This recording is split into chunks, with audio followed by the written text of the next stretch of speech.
Calm before the storm.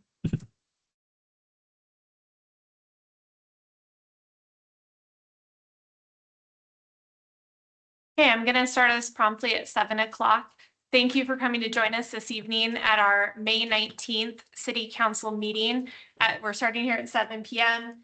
As you all know, it's election day, so it's a big day for our community and for our region and for our state. So best wishes to everybody in that process, and we'll be here probably still when we all find out. So I'm going to get us started right at the start of our meeting with community discussion. This is a time designated for any person to ask questions or make statements before the city council on any matter regarding city business that is not on the agenda this evening. We also, just as a courtesy reminder, we do have a 3-minute time on this piece. So I reference that now, so I don't offend you if I pause you at that 3 minutes. So I try and hold everyone to that. So do we have anyone who would like to provide a public comment? Okay, you could please state your name for the record, and I will start my timer. Madam Mayor, City Council members, citizens of Pendleton, my name is Dan Bendel, and I am the airport manager for the city. The U.S. Department of Transportation has issued Order 2026-5-16, selecting Boutique Air to continue providing essential air service to the Eastern Oregon Regional Airport here in Pendleton for a 4-year term beginning in June 1st of 2026 through May 31st of 2030. Boutique will operate 21 weekly round trips between Pendleton and Portland International Airport using Pilatus PC-12 aircraft. The Department of Transportation selection follows a multi-carrier review process and public comment period.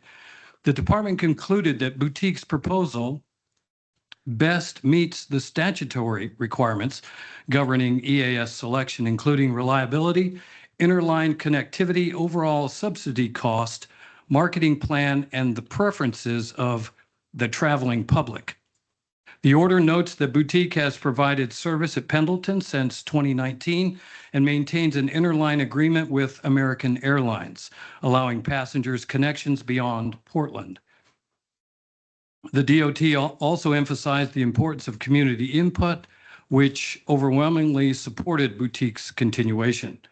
The city of Pendleton previously recommended SkyWest Charter for the next EAS term based on criteria related to long-term economic growth, development, and connectivity. With DOT's final selection now issued, the airport will work with Boutique Air and all stakeholders to ensure a seamless transition into the new 4-year contract period. Passengers will continue to enjoy free airport parking, direct access to PDX connections and weekly flight options. Updated schedules and service details for the new contract term will be announced in coordination with Boutique Air. Thank you, Dan. No. Any questions? I have a Okay, question. Brett, you Dan, still have a few seconds left, so we're going to use it. do I have just You're 3 good. minutes? Good. Not 3. Dan, has the subsidy amount changed? Because my understanding initially was that the Boutique subsidy was significantly higher than the SkyWest subsidy would have been. That's correct, sir. The cost per seat for SkyWest Charter was about $289. Boutiques is about $100 more per seat, 380 and change, something like that. So it costs more taxpayer money to fund Boutique than it would be for SkyWest Charter. But that was one of the factors that DOT cited. That was, the DOT cited 5 statutory factors, and Boutique's bid was not the lowest, but it was higher than SkyWest Charter.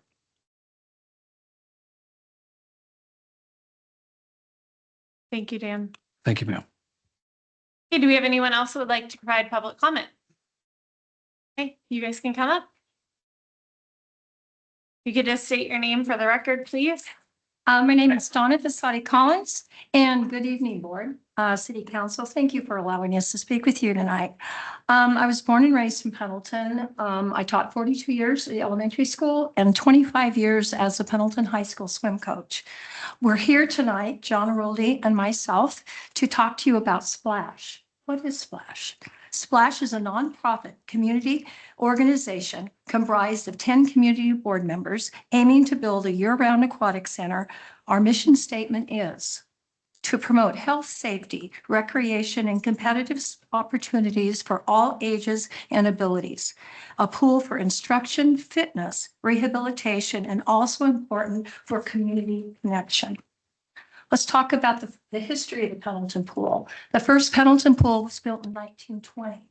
29 years later, a man named Red Bailey, who was a high school football coach and a PE teacher at Pendleton High School, said, "We need a competitive swim program." So he went to the city, and in 1949, they sponsored the second youth sports organization in the city of Pendleton. The first being Little League, which at that time was just for boys. So the swim team was the first organization in Pendleton to provide young women ages 7 through 17, an opportunity to do something also. In the early days, it was filled with lessons, recreational swimming, picnics, parties, and even a yearly synchronized swimming pageant. My family joined the swim team in 1953, and we've been involved ever since. In 1962, Pendleton built the current pool that is up at the high school. At the time, it was a state-of-the-art pool, 10-lane, outdoor, Olympic size, and only 1 or 2 were in the state at that time. So it gave Pendleton an opportunity to host more local meets and even at a state and regional level, more qualifying meets. In the mid-1980s, Pendleton High School started their first high school swimming program for the winter sports season. This has allowed many swimmers who had never been in a sports to have something that they could call home also. All abilities were encouraged and respected, and no students were cut. So all the kids that came out got to swim and compete. And if they didn't know how to swim, we taught them how. Our high school swimmers have been stellar in the pool and in the pool and the classroom. Many of our athletes have competed, experienced at the D1, D2, D3, and NAIA collegiate levels. We have produced an Olympic qualifier, high school coaches, age group coaches, swim lessons, teaching university coaches, and an Olympic swim coach. Our most recent swimmer, Cahill Robinson, just completed 4 years at the College of Idaho, breaking 2 school records and also qualifying for the NAIA Nationals. I apologize, I had a bad throat tonight. We all know that our community has lost 2 indoor pools, most recently the RAC and before that the BMCC pool, making it difficult or impossible to offer recreational, therapeutic lessons or competitive swim programs. Our board meets monthly. We just received a grant that will assist in a feasibility survey that should be completed in the next few weeks. We will share that with you as soon as we can. We all recognize the expense of this project. Pools are expensive, but the service it provides for all of the community is essential. So I end with this. Let's build a pool for our aging community for access to social and physical health benefits, because we all know that isolation is a huge issue for seniors. Let's build this pool for the toddler that desperately needs lessons due to fear of water or other water trauma. Drowning is one of the most frequent deaths for young children. Let's build this pool for our population of folks that need water to recover from knee, hip, or back injuries. Let's just build this pool for family connection and fun. Let's build this pool for children and young adults that need water therapy for other sports injuries that don't just include swimming. A softball pitcher, a high school baseball player, a track athlete. Let's build this pool for all children and adults that need to learn to swim. Let's build this pool to recruit new families to Pendleton. I've talked with many young people with families wanting to come back to Pendleton, but the pool is a huge issue for them, and we need to recruit folks to our community. And let's build this pool so our high school athletes will have a home pool and don't have to travel to Boardman at 4 o'clock during the winter months, November through February. We need this. So how about, let's build a pool? Thank That's you for all. the update. Huh? Thank you for the update. You bet. Yes, thank you. Hey, do we have any other public comment?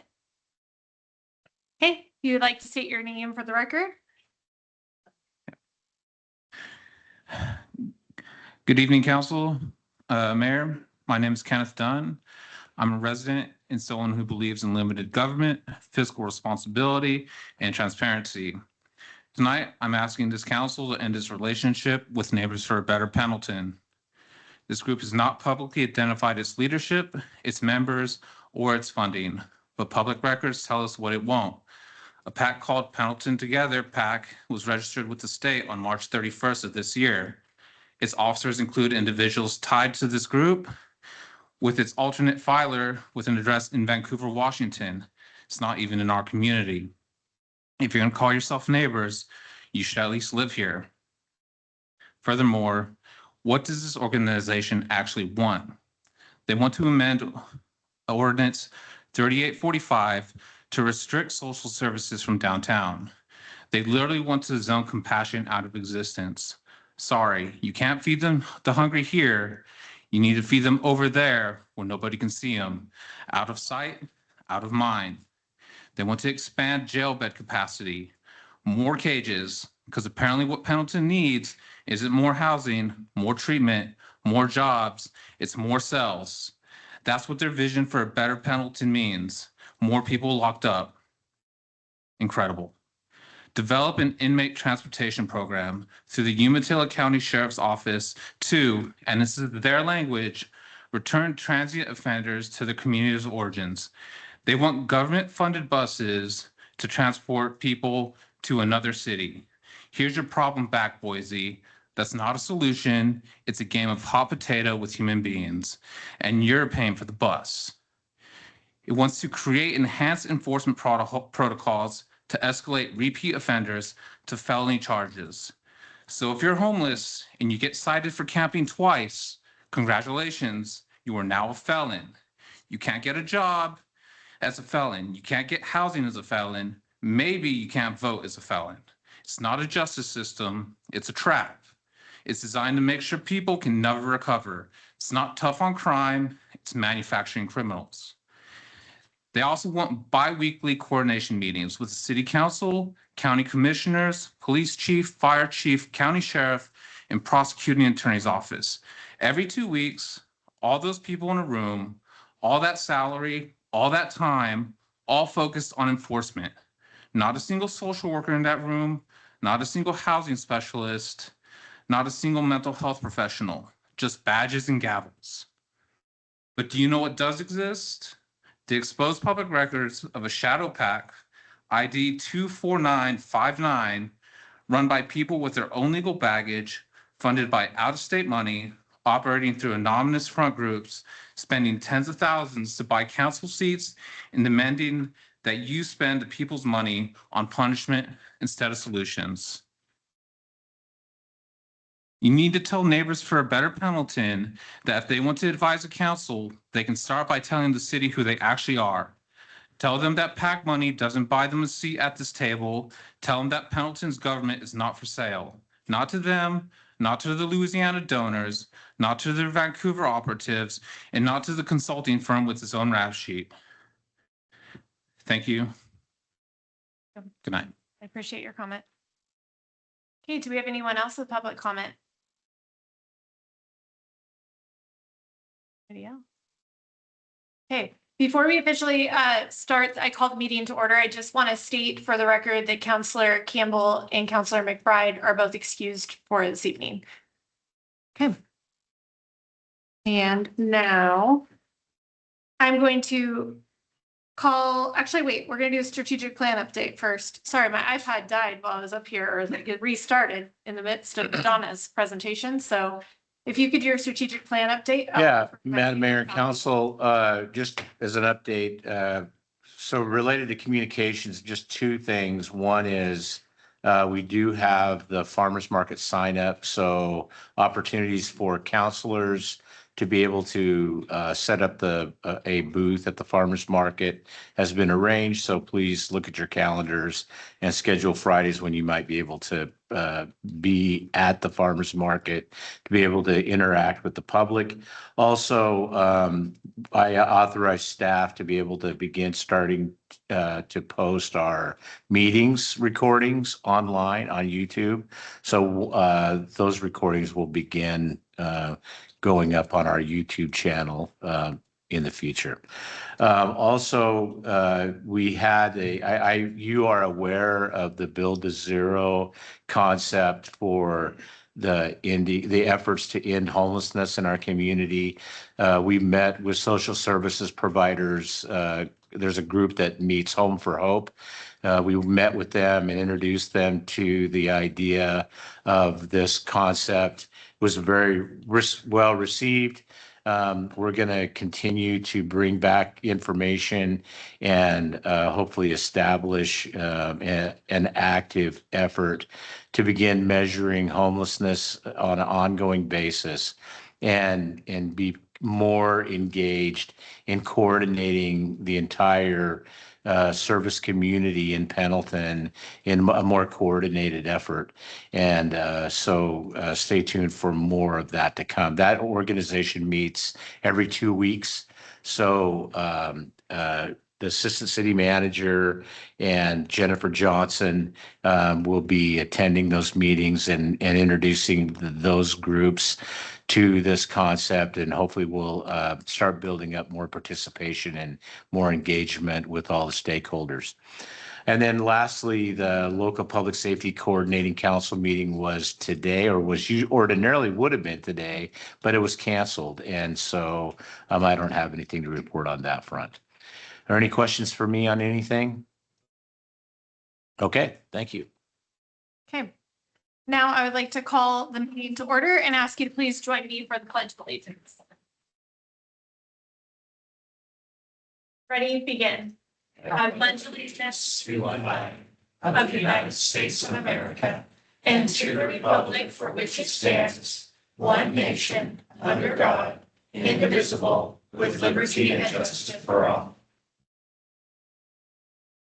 Okay, as I mentioned in introduction, I guess we do have a couple of city council members, people that are running to be city council members in the audience, as well as some of our department heads. So just thank you for joining us today.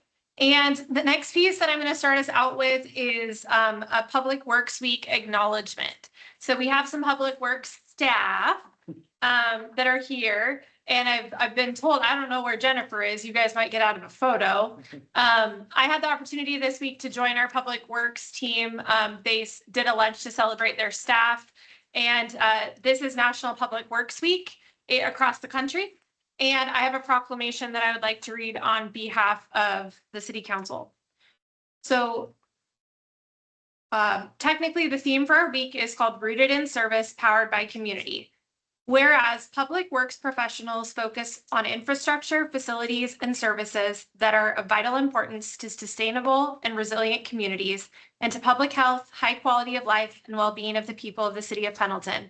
And whereas these infrastructure, facilities, and services could not be provided without the dedicated efforts of public works professionals who are engineers, managers, and employees at all levels of the government and the private sector, who are responsible for rebuilding, improving, and protecting our nation's and our communities' transportation, water supply, water treatment, and solid waste systems, public buildings, and other structures and facilities essential for our citizens. And whereas it is in the public interest for the citizens, civic leaders, and children of the city of Pendleton to gain knowledge of and maintain an ongoing interest and understanding of the importance of public works and public works programs in their respective communities. And whereas the year 2026 marks the 66th annual National Public Works Week sponsored by the American Public Works Association, be it now resolved that I, Mayor McDonald, do hereby designate the week of May 17th through the 23rd of 2026 as National Public Works Week in the city of Pendleton. I urge all citizens to join with representatives of the American Public Works Association and government entities such as ours in activities, events, and ceremonies designated to pay tribute to our public works professionals, engineers, managers, and employees. and to recognize the substantial contributions they make to protecting our national health, safety, and advancing the quality of life for all. And just on a personal note, I had the opportunity to sit down with some of your team. I think I told Rob it was the conversation ender when the mayor sits down at a table with the group, but I loved to have a chance to chat with them all, and they shared about themselves, how long they've worked for the city, and the job that they do in the water department, which is, I'll be honest, far beyond my personal depth of knowledge. And I told them that one thing I've learned with the city of Pendleton about our public works department is they're probably one of the most underappreciated departments we have. We all take what they do in their jobs for granted, or most people do. We turn on the faucets, water comes out, it's clean.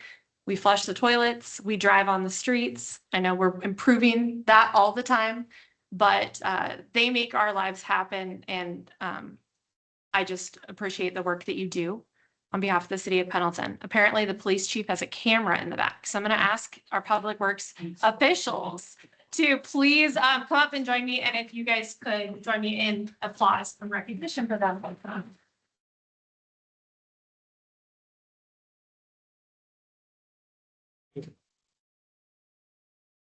And if you don't have to say anything specifically, but if you could just introduce yourself and the department you represent for a role. Scott Rowe, Water Department, Casey Byrne, Public Works Superintendent, Collections Manual. Pat Lowen, Assistant Public Works Director, Civil Wastewater. Two of them have on matching shirts. Apparently Scott didn't get the memo. Yep, I'll give this one to you. I did ask the departments when I sat down at their lunch, there were yellow shirts and orange shirts. So when you see them around the community, I believe that denotes the role that they have in the department they work in, I'm assuming, because there were multiple people matching. So again, thank you for all you do. Okay, we're going to move on to the consent agenda. We will have an executive session this evening regarding evaluation of our municipal court judge. And do we have any other items that are on for that this evening? Do we have any items from the consent agenda that anyone would like pulled for discussion? So hearing none, do we have a motion? I move to approve the consent agenda items A through F, and would like to make a note in addition that the at the top of the agenda, it says May 19th, 26 at 12 a.m. So with that correction, I make the motion. Your agenda was, it has been corrected. Oh, okay. Second. Okay, it's been moved by Counselor Ennis, seconded by Counselor Schulberg. Any discussion? Okay, all those in favor? Aye. All those opposed? It's unanimous of the counselors that are attending in person and online. We're going to move to our next item of business, which is new business, which is the acceptance of the audit and corrective action plan. The staff report. Josh, you want to give a staff report, please? Are you tracking the baseball, the Little League baseball? No, I just got done coaching AA softball, so I'm not quite prepared for this. Very good. Let me pull it up here. For all the hats.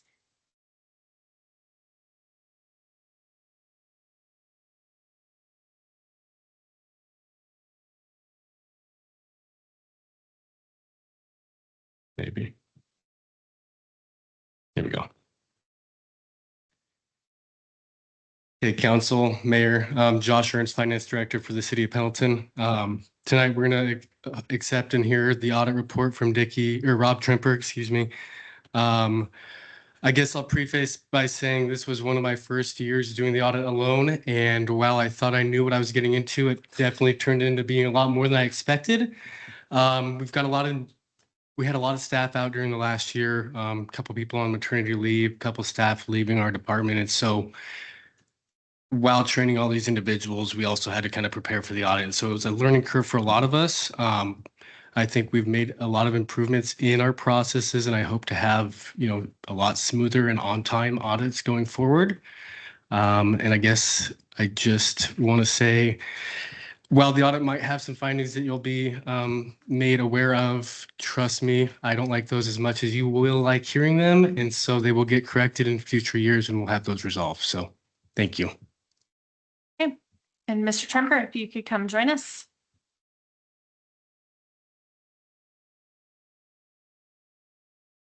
Thank you for having me here, Honorable Mayor and Council. I think Josh made it sound a little worse than I think what I was planning to say. First one. There's a lot of work that goes into the audit, both by our firm and staff and by the city's, city staff that's here. As Josh mentioned, this is his first year as finance director through the audit process. He had been involved on some pieces as it went through, but there are definitely a lot of new pieces that hadn't really encountered yet. We do quite a few audits around the state. And, the city of Pendleton is really, one of the more difficult audits, not because of anything that's going bad. It's more on the number of funds and activities, grant programs that are going through. Pendleton's kind of in the sweet spot to where, we're big enough that we're still getting a lot of different grants, but not, if you get up to, like the size of Pendleton or not Pendleton, Bend or Portland, that they have big grants, but not as many of them. So we've got a lot of projects and programs that are going on that makes things, hard to keep an eye on everything. If we just look at the financial statements themselves, they're just shy of 200 pages. And, I'd say that's double, probably half of the audits that we're working on. Overall, I think that, most sections of the audit went pretty well, but there are a couple things that we'll want to point out as we go through. A big thing in this year's audit is, and I point out every year, is that management is ultimately responsible for the financial statements themselves, for making financial decisions, setting appropriate accounting policies.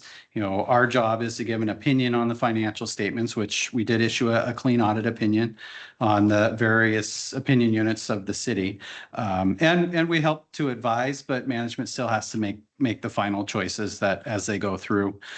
This year, we did have a major change in accounting standards under Governmental Accounting Standards Board Statement 101 related to compensated absences. That was an area that, took a lot. And I think a big part of the delay on this year's audit took a lot to kind of work out, what the city was going to present.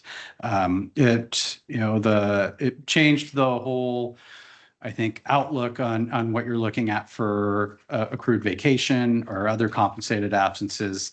Biggest change is that in the past, you did not show a liability for sick leave because sick leave doesn't get paid out when somebody leaves. The new standards changed things to look at what is more likely than not to be used or paid out. And so that brings in an estimate as to how much of our sick leave is going to get used while the employees are still here. Not a concept I really agree with, but we have to follow their rules. And so that took, I think we went through about five different things before everybody decided on something that would meet the requirements of the standards and be a good estimate on the city's liability.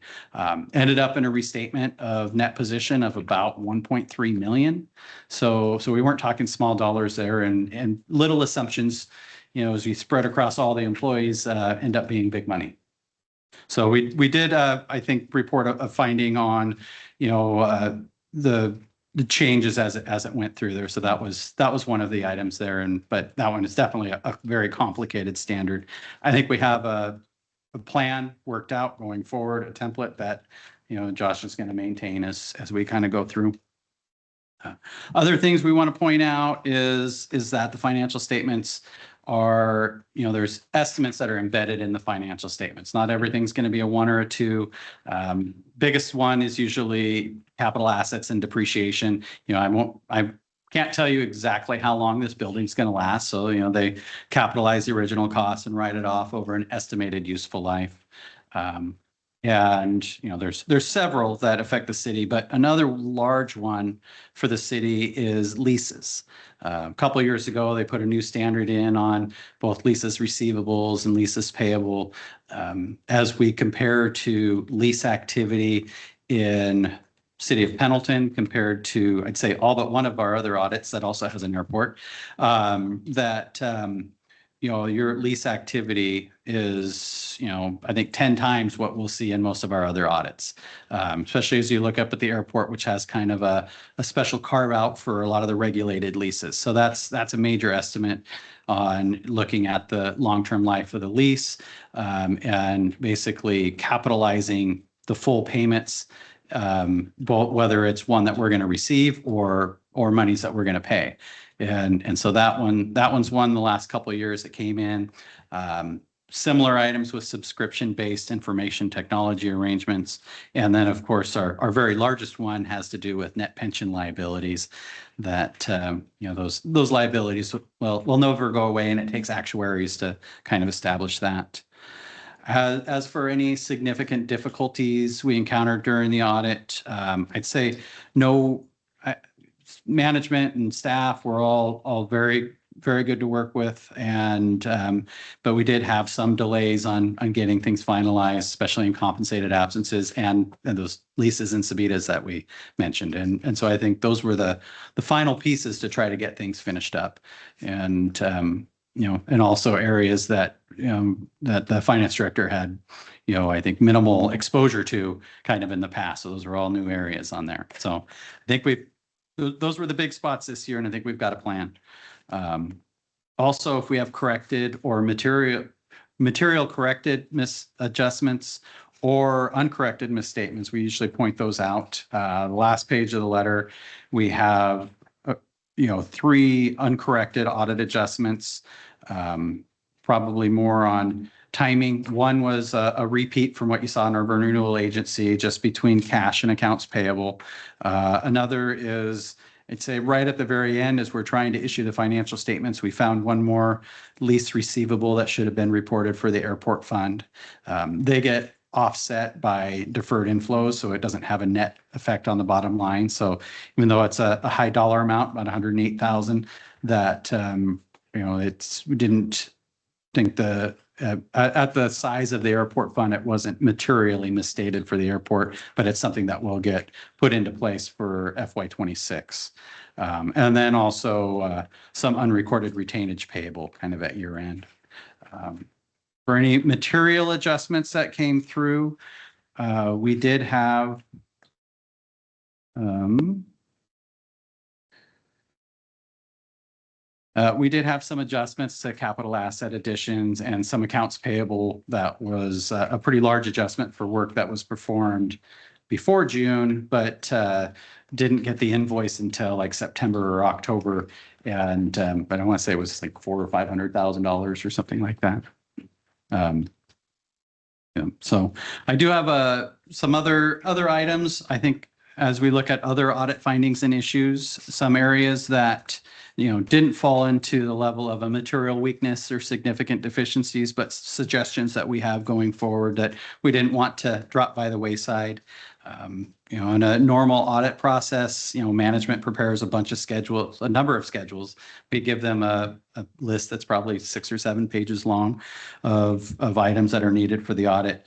A lot of these sections like leases, SPIDAs, schedule expenditures, federal awards, accounts payable, a lot of those sections get some secondary review, but some of them, as they come towards the end, weren't able to get some secondary review. We're, recommending, doing what we can to get those a little earlier. That gives, internally someone a better chance to look at them. I'd say with Josh being new on a lot of these areas, I know his plan was to do everything himself so that, he could train somebody else to do it in the future. So I'm looking forward to next year that, hopefully a little bit more delegation on some of those pieces, and you know, it's hard to delegate if you haven't done it yet. So I think that's something that's, you know, looking forward to next year. The city also changed from a largely self-employed workers' compensation program insurance coverage to more standard coverage with SAFE. And so there were, you know, some big adjustments to kind of bring those back in line to where you know, what we're looking at for actual liabilities at year end. And we kind of all work together on that to get those pieces worked out. And so as for some of the smaller suggestions, I think those were the main items. As we look at the financial statements themselves, I don't think I was going to get too much into the dollars unless you're wanting to, since we're a ways past and it's an election night. But we do have some letters in the back of the report. One is the independent auditor's report required by Oregon state regulations. And that goes through a lot of the Oregon minimum standards, you know, whether our funds are deposited in appropriate accounts or debt limitations are being met, and budgets, you know, grant programs, but amongst a bunch of other items. Only issues we had in there was that we had several over expenditures. So I'm on page 184 and we had 11 over expenditures this year, which is a bit higher than normal. And I think as we go through another year through the budget process, that you know, it might be kind of keeping an eye on the budgets a little bit closer, and probably some supplemental budgets that might have needed to happen last year. A few of those have to do with how interfund loan repayments are going, and a cleanup on some of the interfund loan between the funds. So I would expect that to only have one or two next year, or hopefully none. We also issue a report on internal control over financial reporting and compliance. In that, we have one item that we list as a material weakness and one as a significant deficiency, which I'll get to in just a second. And we issue a report on each major program for your single audit, and also on your passenger facility charge program. So your passenger facility charge program is immaterial to the city as a whole. The whole income for the year was, I think, about 33,000. But with having that program, there's a special audit that's required of that each year. And even the smallest, it's a compliance audit. So if we're not in compliance in something, even the smallest item has to get reported. And so that we did not have any findings as it went towards the Single Audit Act and the audits, special audits of your federal funds. We did actually pick two major programs this year. Out of about $3 million of federal funds this year, the two major programs we picked were the drinking water state revolving funds that had about 610,000, and the buses and bus facilities of about 966,000. So we audited about half of the federal expenditures that were out there, and the two largest programs with no findings. So that's definitely a positive. So the two items that ended up as finding section, kind of ongoing suggestions as we're looking at capital assets. Really, your capital asset system is kept on manual spreadsheets, so it's a very manual process on getting those in there. But also, you know, on tracking the additions and deletions and different pieces. So we did have some pretty big adjustments on those. And on, you know, some of our suggestions would be maybe moving towards more of a capital asset program that I know Josh and I've discussed that he's open to. Of course, there's a cost that goes with that, but even with the program, you know, there's always going to be difficulties on making sure we get all the additions that need to be in there, or, you know, doing inventories with the different departments, making sure, you know, if something has been sold or disposed of and of some other matter, keeping track of those. So that's an area where we can kind of shore things up a little bit. And then we've already talked about the compensated absences, that we kind of put that in the significant category, that an area to kind of shore things up. But I think we've got processes worked out for that going forward.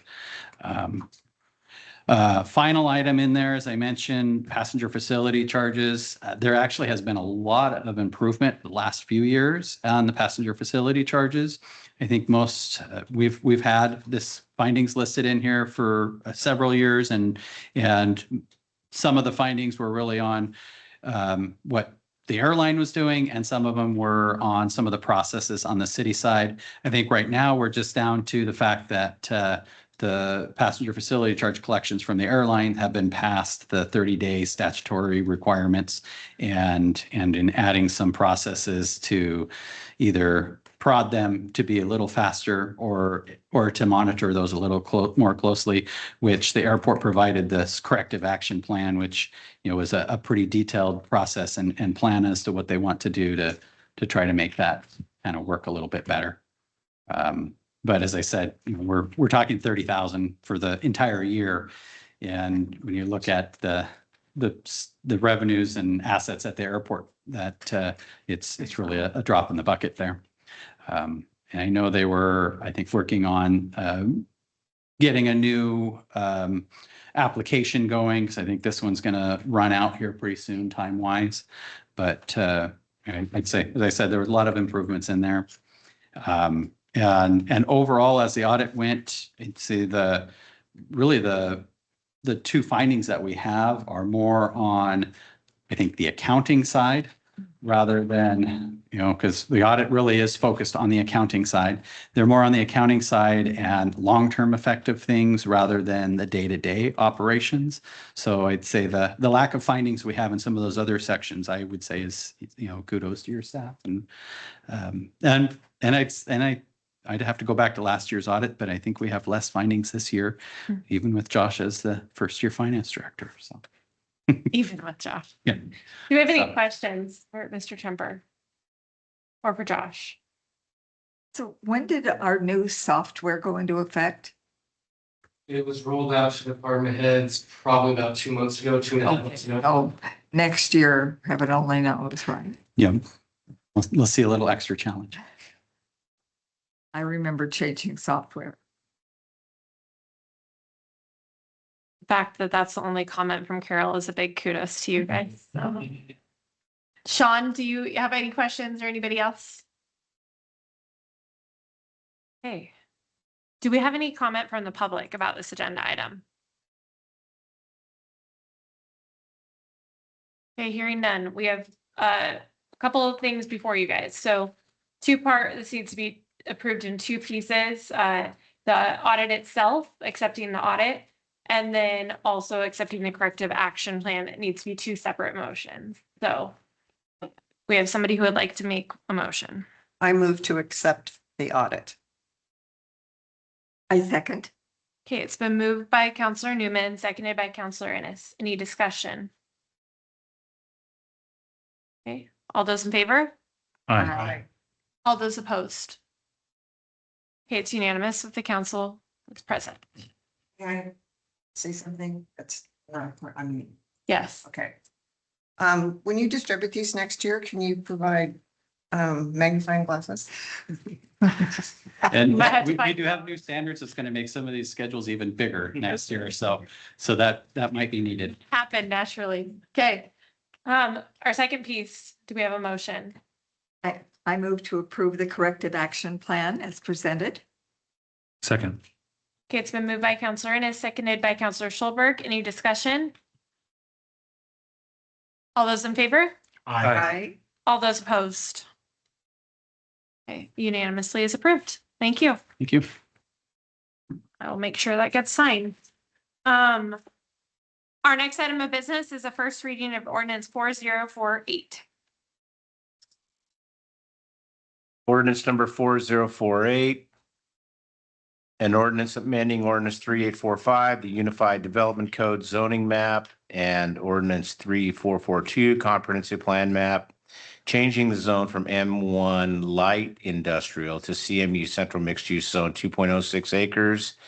2N3210 BC 02100 and 0200 03100 and 03200. Okay, so we will have our public hearing and our second reading at our first council meeting in June. Before we go into the city manager's report or any update, I'm going to just go through the council. This is usually the meeting I ask if you have any updates you want to share from any committees or boards that you're serving on right now. So I'm going to start with Brett. Yeah, nothing to report. Okay. Linda? I will just comment that the library board is amazing. They come up with a lot of really interesting programs and things that people can check out from the library. You might want to check out the library because it's got some really fun things that you can check out. Not just books, equipment, and those kinds of things. So just kudos to the library. Okay. I'll just add, since I'm to me right now, we've had 3 budget committee meetings, 7 a.m. Tuesdays and Thursday mornings. We started last week, and we have our next one on Thursday at 7 a.m. if you're looking for something to do bright and early. Okay, Carol? In addition to what Rob said about the project being presented a Home for Hope, I attended another meeting where there is a little sliver of maybe some opportunity for some senior housing, not low cost senior housing, but just low cost apartments. And that's in the very early stages, but I will be going to every meeting I possibly can to move that along and hope that we can make that happen. There's some state programs and some organizations that have worked through some of those at the state level before that we might have an opportunity to do here. Okay, Addison? I have nothing to report. John? I have nothing to report. Sean? Anything? I don't have anything. I went to the Arts Commission, but I don't have anything to report. Perfect, thank you. Okay, Rob? Yeah, other than what I reported on to the strategic plan, on my strategic plan report, spending quite a bit of time on the Mackay Creek flooding grant. We're in a transition from the planning design phase to the construction phase. And there's a lot of work that's being done to make that transition. So that's taken up a lot of my time. Okay. Any additional questions for Rob?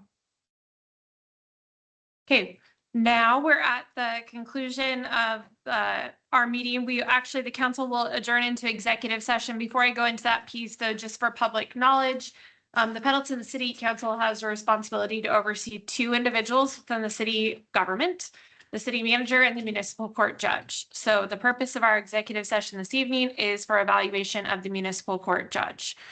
So the mayor and city council will recess into executive session pursuant to ORS 192.6602, section I, evaluations.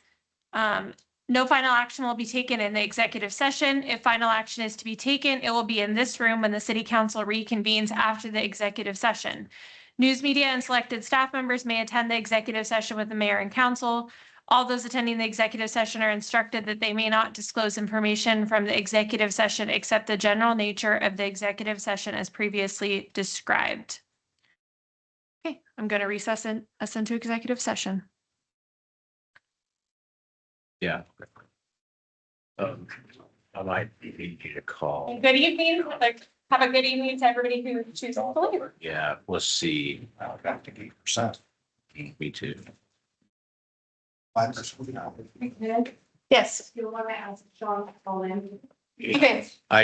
I'm texting him now. Okay, perfect. So we'll give you a call, Sean.